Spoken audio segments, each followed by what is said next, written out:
श्रीगौरी वक्त्रपद्मार्का श्रीविघ्नेशा गजानना उत्तिष्ठ सुरसम्पूज्या त्रैलोक्यं पालनं कुरु श्रीगौरी वक्त्रपद्मार्का श्रीविघ्नेशा गजानना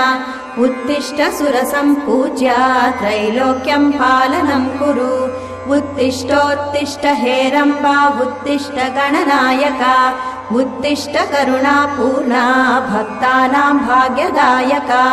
उत्तिष्ठोत्तिष्ठ हेरम्बा उत्तिष्ठ गणनायका उत्तिष्ठ करुणापूर्णा भक्तानां भाग्यदायका श्रीयाकुवाहन शिवात्मज दिव्यगात्रा श्रीभिन्नदन्तधनुजान्तक सूक्ष्मनेत्रा